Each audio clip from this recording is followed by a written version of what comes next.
Welcome to Energy Vista, a podcast on energy issues, personal and professional trajectories. I'm your host, Leslie Palti-Guzman. In each episode of this podcast, we chat with energy experts from all around the world. We exchange on timely energy issues as well as on their life experience. You will learn a lot, whether you are an energy aficionado or a newbie. It's April 3rd, 2020, and time for a new Energy Vista episode. Today, I'm exchanging with Colette Lewiner, Senior Energy Advisor to Capgemini Chairman, and independent board director at several companies, including two blue chip companies, EDF and Bouygues Group. Hi, Colette. Hello, Leslie. Welcome back to Energy Vista. You were my guest at the end of 2019, and I'm delighted to have you back, especially for this special podcast on a very timely issue, which is COVID-19 and its impact on energy. So you are very well positioned to give us your analysis on the European energy state of affairs and how the pandemic combined with a price war have brought precipitous changes to our energy world. We all understand that it's very preliminary. We're still in the middle of this social crisis, economic crisis, health crisis, but we can already see maybe some major changes. And I was wondering, are we going to remember it as a historic turning point for energy consumption? I think it's a real turning point, both for energy consumption and I think for the world where we are living. Of course, its impact will depend on the length of the crisis and velocity of recovery, but I think some things will have changed after the crisis. I would say that before the crisis, the energy issues were a lot around growing consumption, especially in developed countries and developing countries. In developing countries, fossil fuel consumption growing, including coal, even if this was not the wish of the countries, but it was what's happening. Greenhouse gas emissions were growing, and honestly, we did not see how the Paris Agreement objective would be met with a trend. So I think also energy transition was there everywhere, but not very quick. And digitization of companies, especially oil and gas and utilities, was slower. Now, things have changed. We have a big pandemic, a big health crisis, but at the same time, a very big economic crisis. One after the others, European countries have gone for lockdown.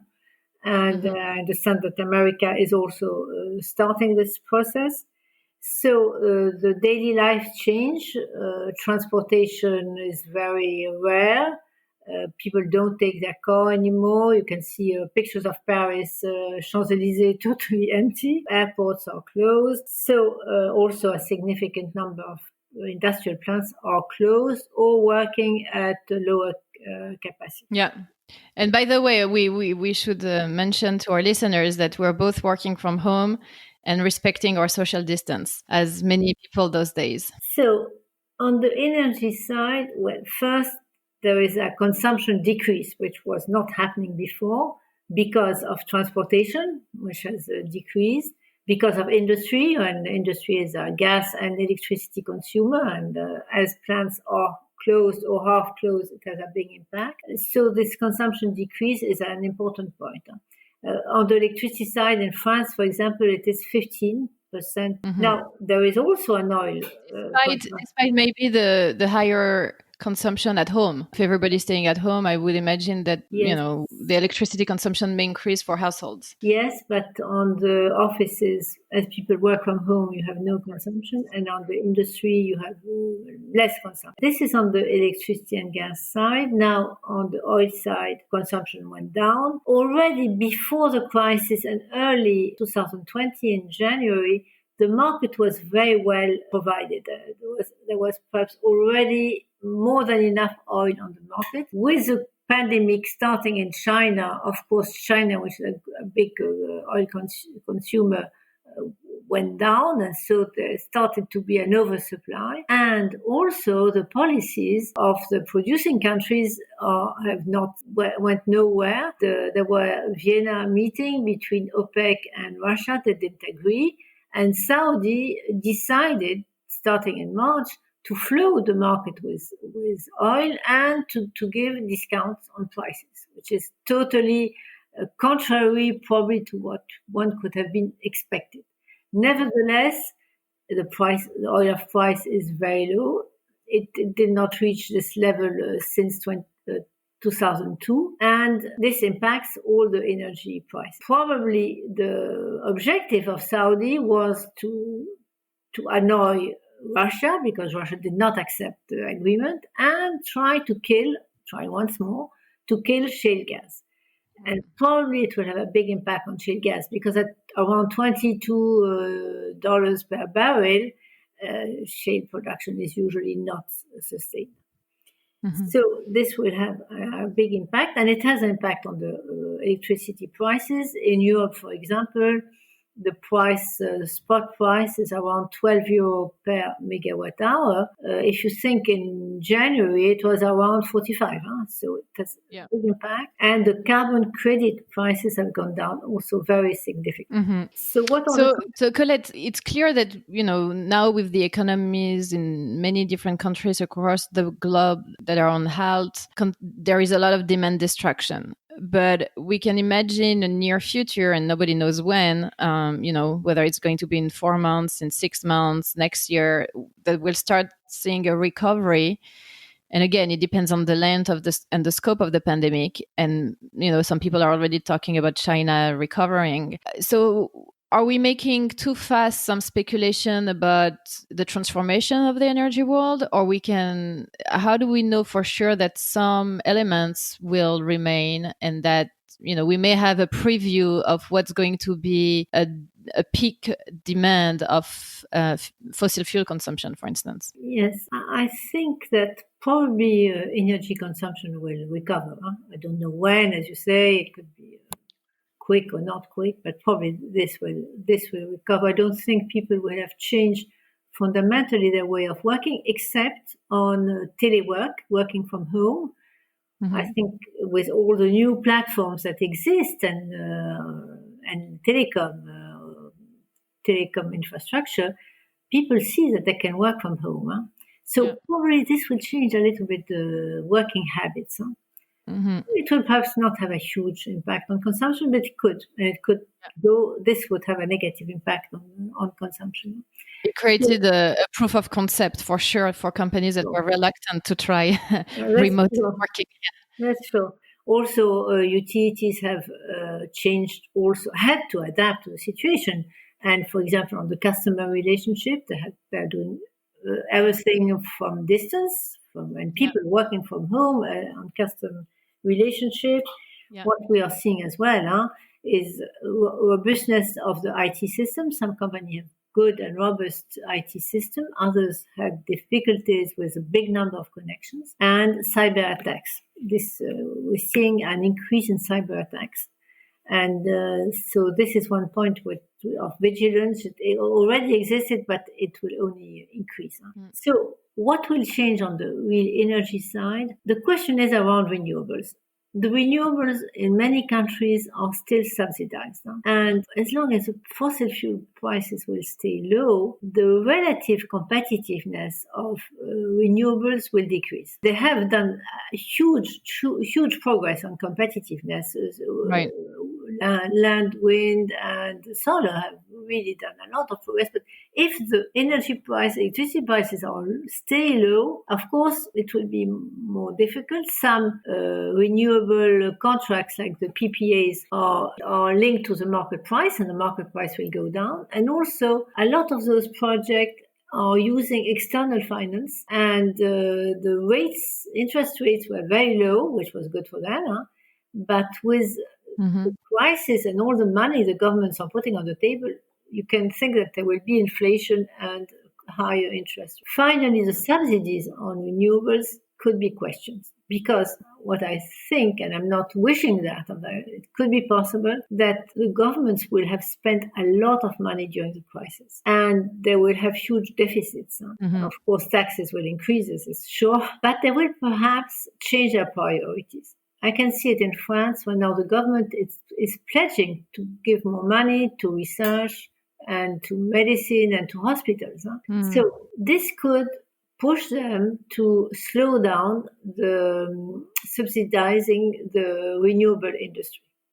So I just would like to unpack a little bit this, Colette, because in 2019 we there has been a lot of like many reports and articles showing that renewables were almost competitive with other energies like gas. So I was wondering, were those with subsidized, or when you're talking about subsidized, you're mostly referring to maybe offshore wind? And is it for Europe, or is it, you think, more globally? That's totally right. Solar and land wind are more and more competitive. If you ignore the grid cost, because it's inducing extra costs on the grid, they were competitive. But they're also, they are intermittent, and this also has a cost.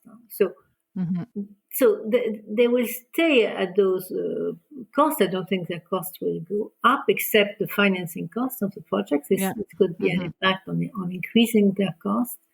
But if they're going to compete against gas turbines, for example, that if gas is very low, gas price is very low. If gas price stays very low, and as today, they will have more difficulties to compete. And the subsidies where I was more referring on offshore wind. Yeah. Where you have still huge prices that were negotiated. There is a French project that is more than 100 euros per megawatt hour price. I'm not sure the government will stay like that. I don't know. Right. Yeah. So potentially decreased priorities for additional renewable capacity. Could be. And they so will be delayed a little bit as everything, because the construction is stopped or delayed. Manufacturing for example, the turbine for wind turbines plants is stopped. So there will be some delay, but perhaps not more than a few months. Yeah. So there are some voices in Europe and in the US coming from the renewable industry, but also some policymakers and economists who are considering this crisis as a potential opportunity to actually double down on renewable infrastructure or job creation in the green industry, and using those fiscal stimulus that we're going to see in different countries to make it a green stimulus. Do you think that's wishful thinking? Do you think some governments could actually put this in practice, or will only maybe allocate some small money to green projects and not make it the core of the stimulus? Well, it would be wishful to have green stimulus. So I think this would be good, because this means that even with this short-term crisis, and I hope it will be really short-term, but the long-term objective on combating greenhouse gases will remain. So this would be, now there will be priorities, and there will be a huge unemployment, I think, in many countries. Yes. So if they want to, I would say there is a health crisis. Now there is an economic crisis, and there will be a social. And depending on the depth of the social crisis, the governments will have to subsidize unemployment. So they will have a lot to do already. So I probably governments will say what you're saying. What will they do in reality? It will be interesting to look at. It's going to be interesting also for the European Union, that was launching its Green Deal. Yeah. And its very ambitious targets for 2050 of becoming carbon neutral. It's going to be very difficult. I would say the talk will be the same. I don't think they're going to announce a change, and it would be probably not advised to do that. But the reality they will have in a few months, just managing the very, very short term. So the long-term objective could be lost. And what also is clear, this crisis is very good for climate change or avoiding climate change, because as there is very little transportation, and mainly little car transportation, of course, pollution is much less. And I can see in Paris, we have blue skies as we never saw those blue skies since a few years. So, Yeah, but the, so, the, so Colette, it shows that we can accelerate energy transition with a radical life change, but it's feasible to keep this lifestyle, right? Like everybody wants to go back to life, to work, to restaurants, to offices, to take airplanes. So, I mean, it's in a way it demonstrates that when there is will, I mean, forced will, but when there is collective behaviors that go ahead and change overnight, we can drastically reduce air pollution. that's But clear. how to make it a permanent thing when we go back to regular economic activity and we want people to go back to work and create value for the economy? Yes, so I think perhaps after the crisis we will become a little bit wiser than before. Mm. You can hope that the world will be better. I think some things, the digitization of companies, this will not change. They will have proved, perhaps under the pressure, that it Yeah. works. Yes. And Hmm. telework will remain. I think perhaps not as today, as it's the only way to work for certain category of people, huh? But Yeah. it's still this still will not change for a while, because there is also some comfort in working from home. Huh? So hopefully, perhaps we'll be a bit wiser, and perhaps energy consumption will not go back as quickly as it went down. I mean, for sure, for very polluted cities in Asia, like New Delhi, for instance, like right now they have huge drop of pollution and they enjoy a blue sky, which it's rare over there.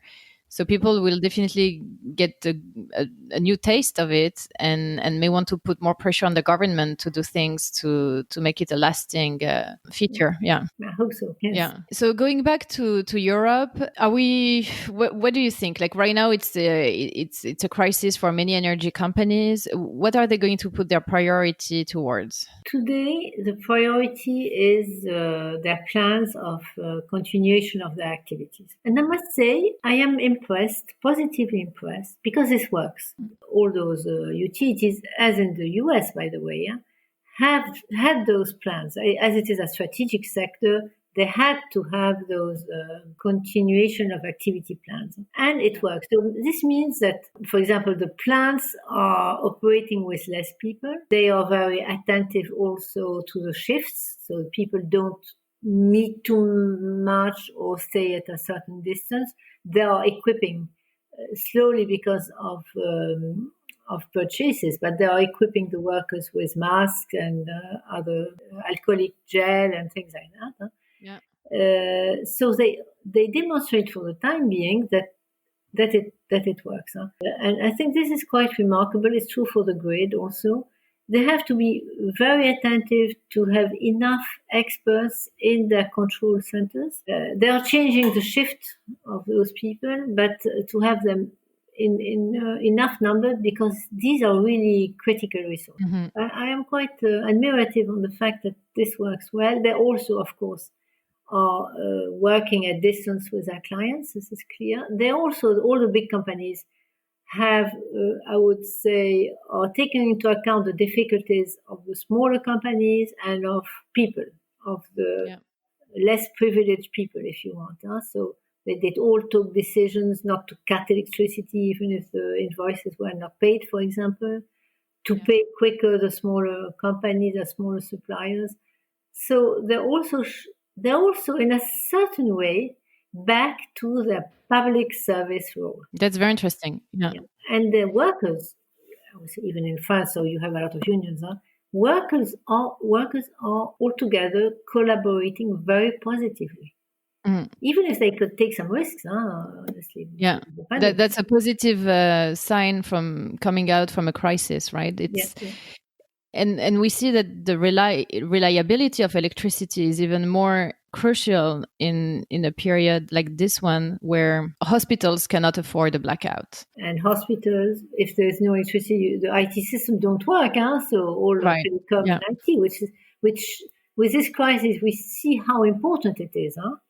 Yeah. So in the US, I mean, it's a federal government, so there is more power on states and cities. But in most countries in Europe, is it the governments that make sure that those public services, like such as electricity, public necessities, is the government taking a bigger role right now? I would say no. I think the government has asked them years ago to be ready for that, and they show that they're ready. So the government doesn't interfere too much.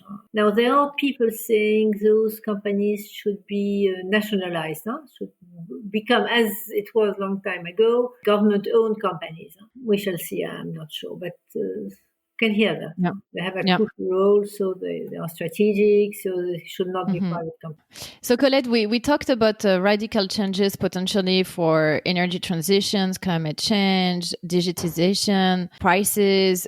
What else do you see next in terms of big shifts Now, in the there is energy one world? thing is utilities finance situation, like all companies. So cash is king. Cash is really crucial.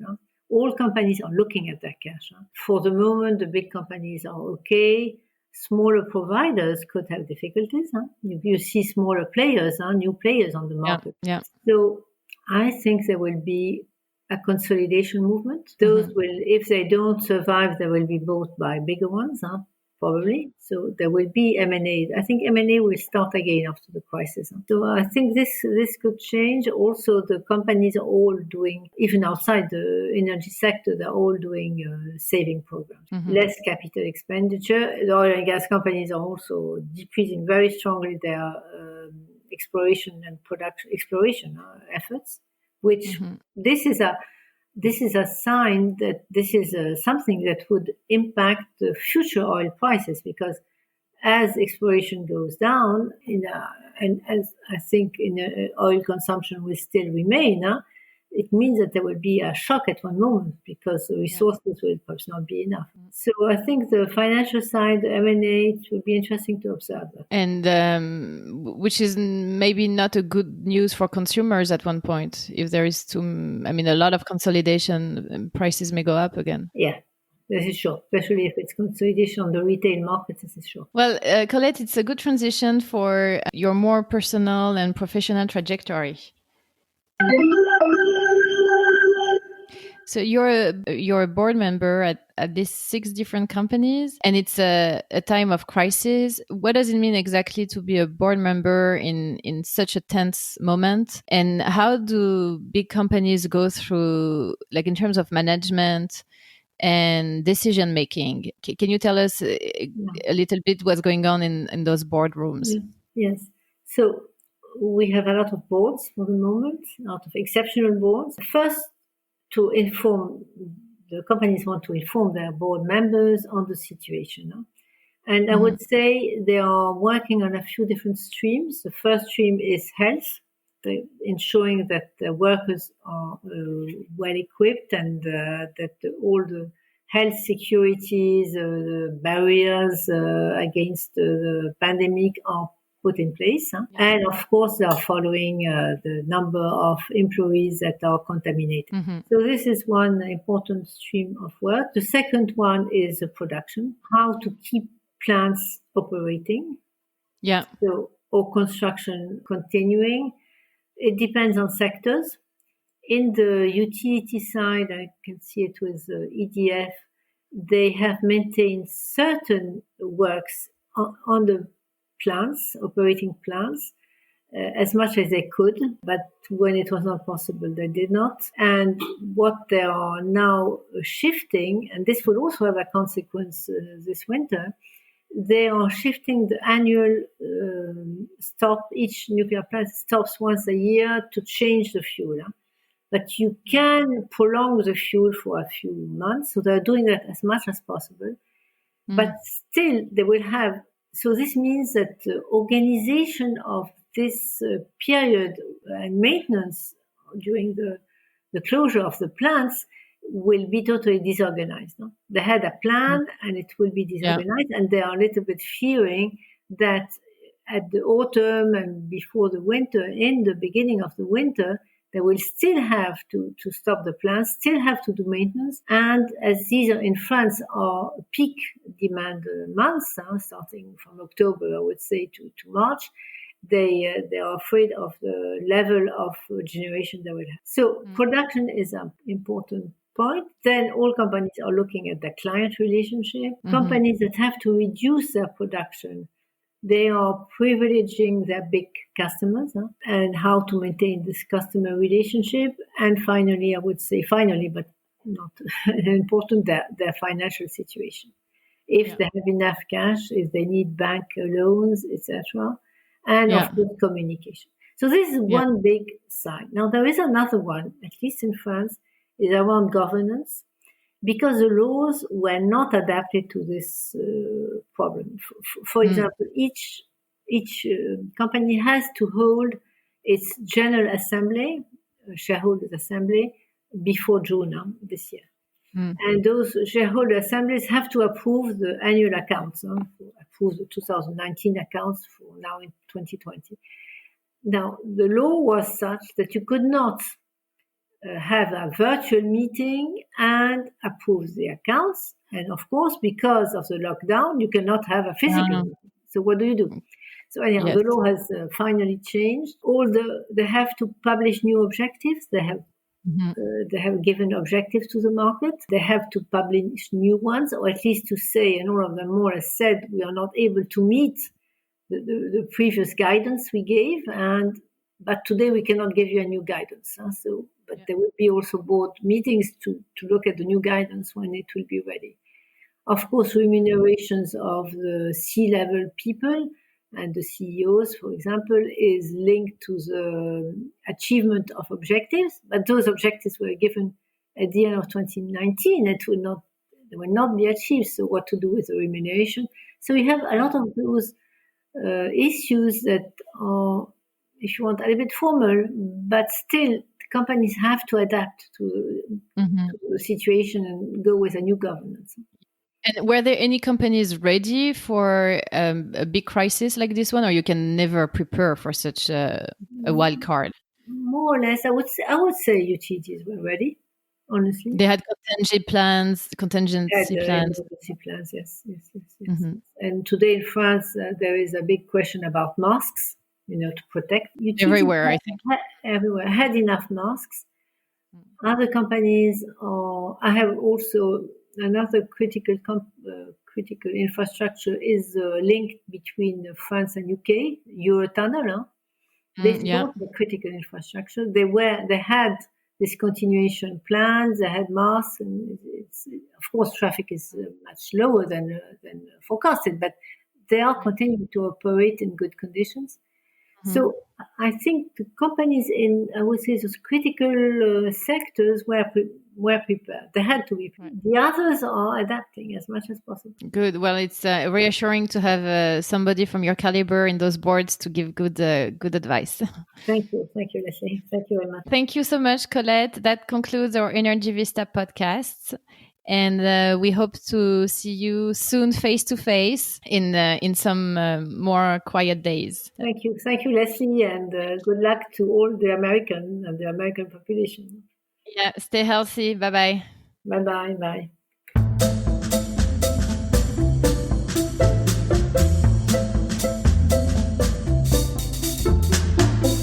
That concludes our Energy Vista podcast, which was recorded on April 3rd, 2020. This is Leslie Palti-Guzman saying good day and good luck.